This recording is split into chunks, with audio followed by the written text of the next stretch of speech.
നമസ്കാരം. മലയാളി വാർത്തയിലേക്ക് സ്വാഗതം.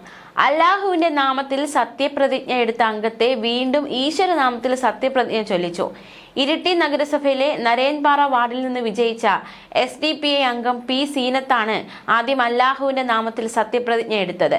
അതിനുശേഷം ഒപ്പിടാൻ സമയത്ത് വരണാധികാരി ഇടപെട്ടു വീണ്ടും ഈശ്വര നാമത്തിൽ സത്യപ്രതിജ്ഞ എടുക്കാൻ ആവശ്യപ്പെടുകയായിരുന്നു. എന്തായാലും സീനത്ത് നിർദ്ദേശം അംഗീകരിച്ചു. വീണ്ടും ഈശ്വരനാമത്തിൽ പ്രതിജ്ഞ എടുക്കുകയും ചെയ്തു. ഇരിട്ടി വാർഡിൽ നിന്ന് വിജയിച്ച മുസ്ലിം ലീഗ് അംഗം VP അബ്ദുൾ റഷീദ് സത്യവാചകത്തിൽ ദൈവനാമത്തിൽ എന്ന് പറഞ്ഞപ്പോൾ വരണാധികാരി ഇടപെടുകയും ഈശ്വരനാമത്തിൽ എന്ന് മാറ്റിച്ചൊല്ലാൻ ആവശ്യപ്പെടുകയും ചെയ്തു.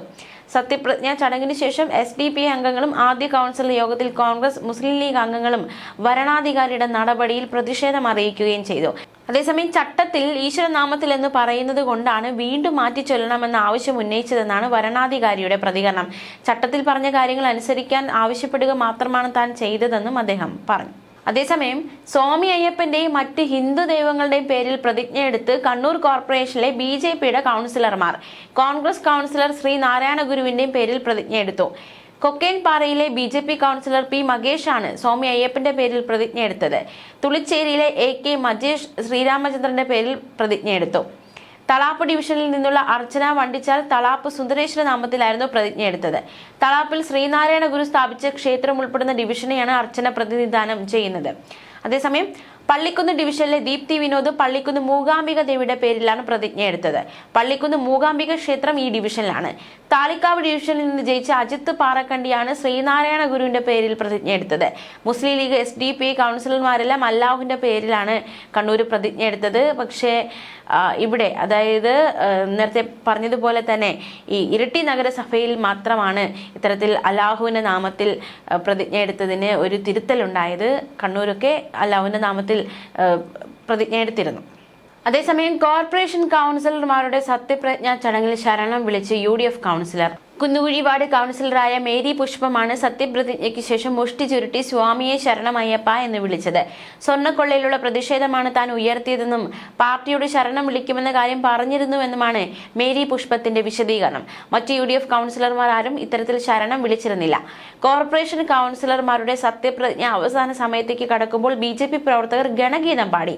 കൗൺസിൽ ഹാളിന് സമീപത്ത് നിന്നാണ് BJP പ്രവർത്തകർ ഗണഗീതം പാടിയത്.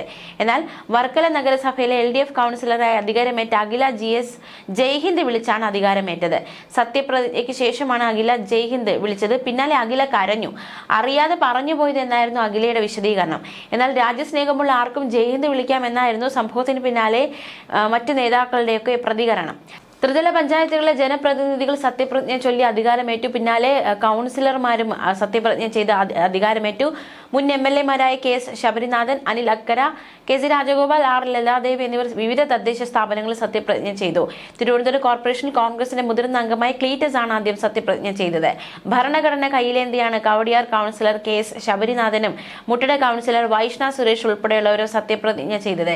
CPM അംഗങ്ങളും ദൃഢപ്രതിജ്ഞ ചൊല്ലിയാണ് അധികാരമേറ്റത്. BJP അംഗങ്ങൾ സത്യപ്രതിജ്ഞയ്ക്ക് സാക്ഷിയാകാൻ കേരള പ്രഭാരി പ്രകാശ് ജാവേക്കറും സംസ്ഥാന അധ്യക്ഷൻ രാജീവ് ചന്ദ്രശേഖറും തിരുവനന്തപുരത്ത് എത്തിയിരുന്നു. BJP councillor VV Rajesh, R Sreelekha എന്നിവരും സത്യപ്രതിജ്ഞ ചെയ്തു. തിരുവനന്തപുരത്തിന് പുറമെ കൊച്ചി, കൊല്ലം, കോഴിക്കോട്, തൃശൂർ, കണ്ണൂർ എന്നീ കോർപ്പറേഷനുകളിലും അംഗങ്ങൾ സത്യപ്രതിജ്ഞ ചെയ്തിരുന്നു. എന്നാൽ കഴിഞ്ഞ ദിവസം തിരുവനന്തപുരം കോർപ്പറേഷനിൽ നടന്ന സത്യപ്രതിജ്ഞാ ചടങ്ങുകളിലെ ദൃശ്യങ്ങളിലേക്ക് ഒരിക്കൽ കൂടി.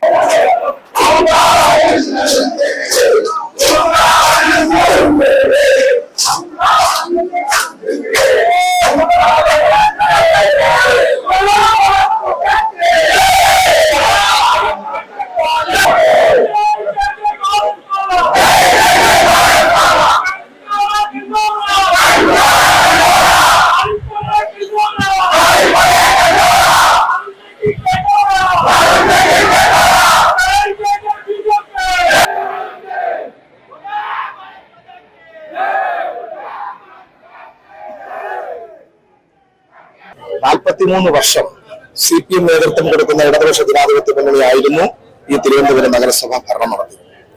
അവരുടെ വികസന മുരടിപ്പ്, അതുപോലെ തന്നെ അവരുടെ അഴിമതി, സ്വജനപക്ഷപാതം, കെടുകാര്യസ്ഥത, ഇതൊക്കെ അവരുടെ മുഖമുദ്രയായിരുന്നു. കഴിഞ്ഞ 43 വർഷത്തെ അവരുടെ മുഖമുദ്രയായിരുന്നു. അതിനാണ് ഇവിടെ തർക്കപ്പെട്ടത്. തീർച്ചയായിട്ടും മാറാത്തത് മാറും എന്ന് നമ്മുടെ രാജീവ് ചന്ദ്രശേഖർജി പറഞ്ഞു. അത് തീർച്ചയായിട്ടും സംഭവിച്ചിരിക്കുന്നു. മാറാത്ത 43 വർഷത്തെ CPM നേതൃത്വം കൊടുത്ത ഇടതുപക്ഷ ജനാധിപത്യ മുന്നണിയുടെ ആ ഭരണസമിതിയുടെ ആളാണ് ഇവിടെ മാറിയിരിക്കുന്നത്. ജനം വികസനത്തിന് കാതോർത്തിരിക്കുകയാണ്. വികസനമാണ് അവർ നമ്മുടെ തിരുവനന്തപുരം നഗരം നേരിടുന്ന ഏറ്റവും വലിയ വിഷയം. നിങ്ങൾക്കറിയാം, നമ്മുടെ ഭാരതത്തിന്റെ ക്യാപിറ്റൽ സിറ്റികളൊക്കെ നമ്മൾ പരിശോധിക്കണം. ഭാരതത്തിന്റെ മറ്റെല്ലാ ക്യാപിറ്റൽ സിറ്റികളും വികസനത്തിന്റെ കുതിപ്പ് നടത്തുമ്പോൾ തിരുവനന്തപുരം കിതക്കുകയാണ്. അതാണ് ഇവിടെ സംഭവിച്ചിരിക്കുന്നത്. ഇവിടെ വികസനം ആവശ്യമായിട്ടുണ്ട്. ഏറ്റവും കൂടുതൽ വികസന സാധ്യതകളുള്ള ഒരു നഗരമാണ് തിരുവനന്തപുരം നഗരം. നമുക്കറിയാം, അന്താരാഷ്ട്ര വിമാനത്താവളം, അതുപോലെ തന്നെ നമ്മുടെ പോർട്ട്, വിഴിഞ്ഞം പോർട്ട്, അതുപോലെ തന്നെ ഐ ടി ഏറ്റവും ടെക്നോ പാർക്ക് തുടങ്ങി നിരവധി വികസന സാധ്യതകളുള്ള ഒരു ജില്ലയാണ്, ഒരു നഗരമാണ് തിരുവനന്തപുരം നഗരം.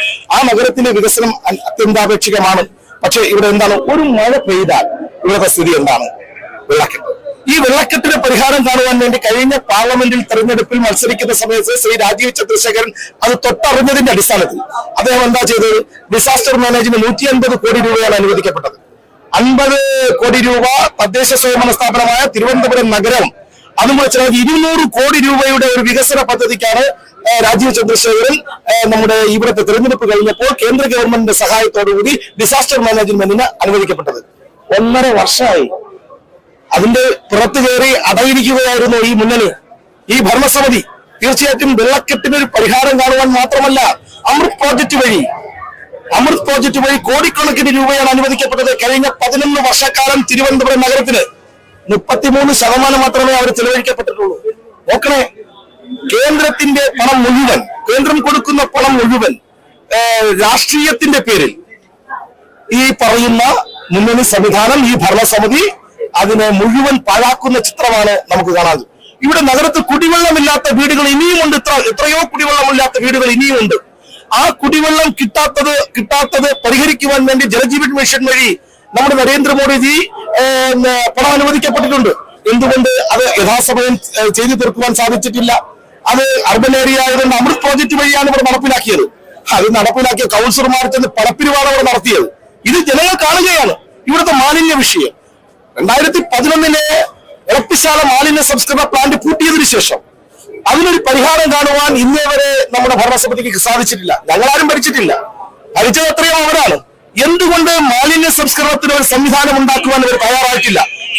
നമ്മുടെ കേന്ദ്ര ഗവൺമെന്റ് നരേന്ദ്രമോദി പറഞ്ഞതാണ്, കേന്ദ്രീകൃതമായ മാലിന്യ സംസ്കരണ സംവിധാനം എല്ലാ തദ്ദേശ സ്വയംഭരണ സ്ഥാപനത്തിലും ഉണ്ടാകണമെന്ന് പറഞ്ഞു. ഭാരതത്തിന്റെ വിവിധ ഭാഗങ്ങളിൽ, സൂറത്ത് പോലെയും അതുപോലെ തന്നെ നിരവധി പ്രദേശങ്ങളിൽ ഇത്തരത്തിലുള്ള കേന്ദ്രീകൃതമായ മാലിന്യ സംസ്കരണ സംവിധാനങ്ങൾ ഉണ്ടായി. നമ്മുടെ ആരാധനായ മുഖ്യമന്ത്രിയും പറഞ്ഞു കേന്ദ്രീകൃതമായ മാലിന്യ സംസ്കരണം ഈ കേരളത്തിനും ആവശ്യമാണ്. എന്തുകൊണ്ട്? പണമില്ലാത്തത് കൊണ്ടാണോ? സ്വച്ഛ് മിഷൻ വഴി കോടിക്കണക്കിന് രൂപയാണ് കഴിഞ്ഞ 11 വർഷക്കാലം ഈ കേന്ദ്ര ഗവൺമെന്റ് ഇവിടെ കൊടുത്തത്. എന്തുകൊണ്ട് മാലിന്യ സംസ്കരണത്തിന് ഒരു ശാശ്വതമായ പരിഹാരം കണ്ടുപോകാൻ സാധിച്ചിട്ടില്ല? നമുക്കറിയാമല്ലോ, ഒരു പ്രഭാത സവാരിക്ക് പോലും ഇറങ്ങി നടക്കാൻ പറ്റാത്ത ഒരു അവസ്ഥയാണ്.